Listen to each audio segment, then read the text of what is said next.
filmmaking is a very, very is the dearmost thing to me in my life. It's my God, it's my mother, it's my father, it's my lover, it's my everything is cinema. You have to understand that I am a very cursed and very blessed. I am very loved and I am very hated. I am very successful and I am very unsuccessful.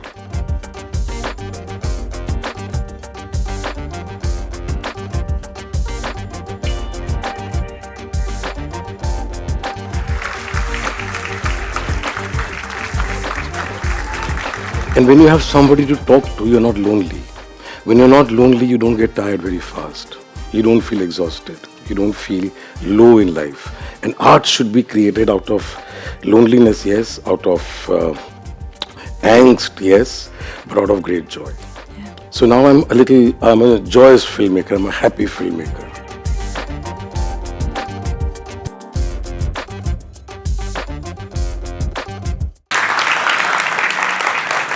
Hello everyone.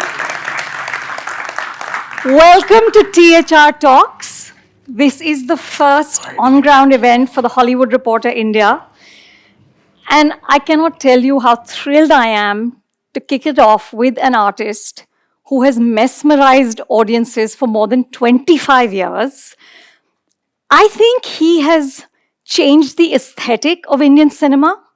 And I would say that there is more beauty in our lives because of him.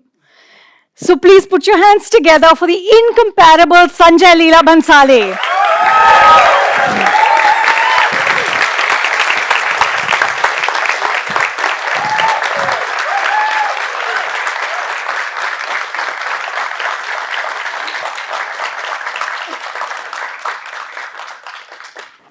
So Sanjay, I'm going to begin. One second, how many of you all love me? You can go for it now. I'm okay. I'm going to start by diving into the deep end, okay, with something you said just after Guzarish. And your words were, I didn't realize how tired I was until the film was over. Then my body just gave up. All my films are a process of self-annihilation for me. With every film of mine, a part of me gets left behind. Is this still the process? No, that has changed. With time, everything changes. Tell me what After happens. Guzarish, if you realize, I was very rejuvenated. I realized that Black didn't work very well at the box office.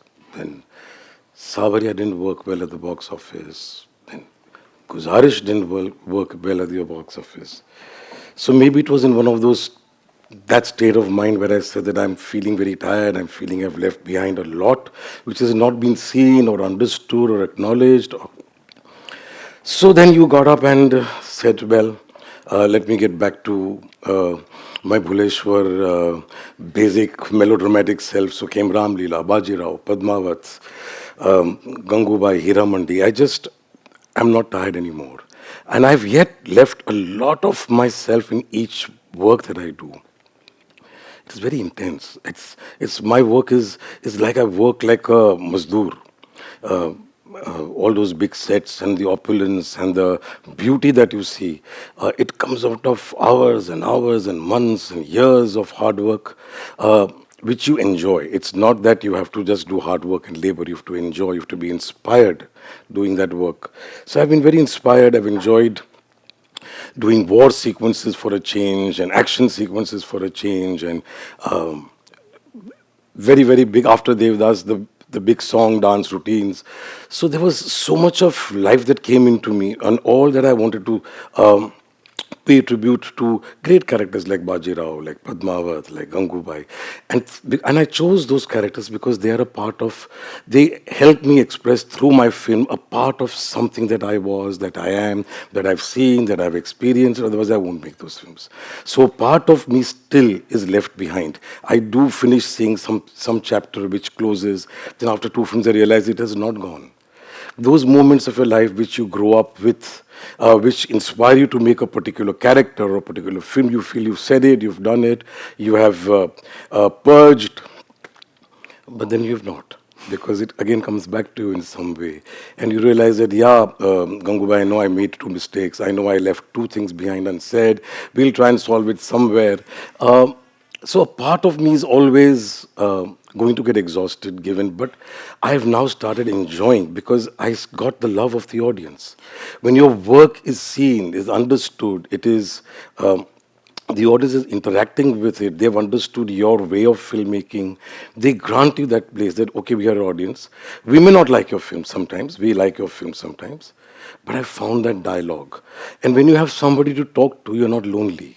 When you're not lonely, you don't get tired very fast. You don't feel exhausted. You don't feel low in life.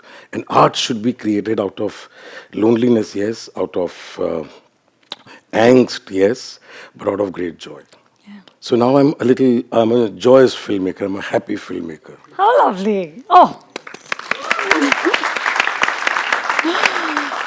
And speaking of a dialogue with the audience, Netflix recently released What We Watched, which is what people watched in the first half of this year.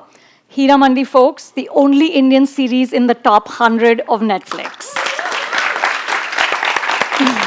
How amazing. So there's definitely a dialogue, but let's talk a little bit about this process of creation. Here's what I'm fascinated by. Don't look like that, yeah? No.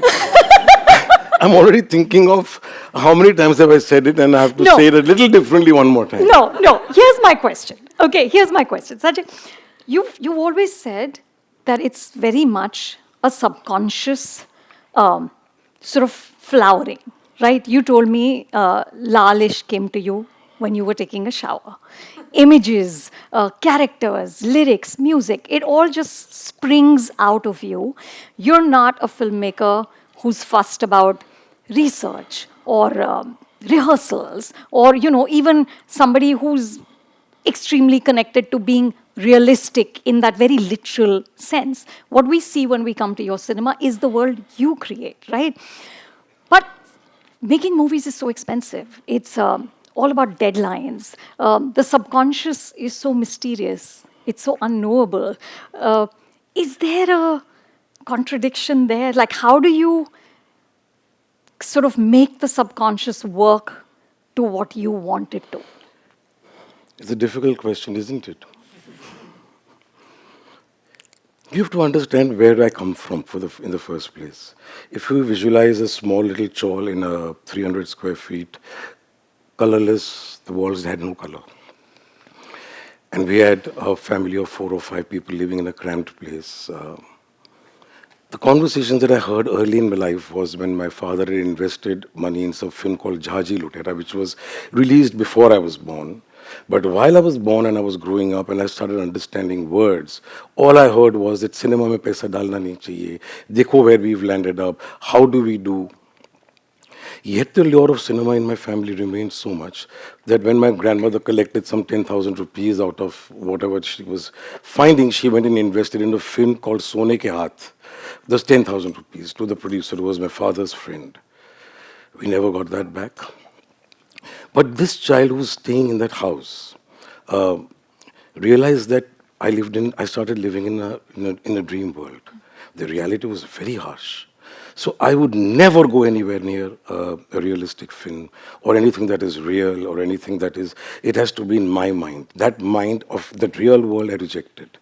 I feel I'm that filmmaker who has painted those 300 square feet of walls into innumerable number of huge, beautifully painted, designed sets. Because that is where the dream started. That is a power of watching something that I get emotional when I talk about it, but that is where the filmmaker is born. Now what happens is that you are living in a parallel world. Everybody doesn't understand that.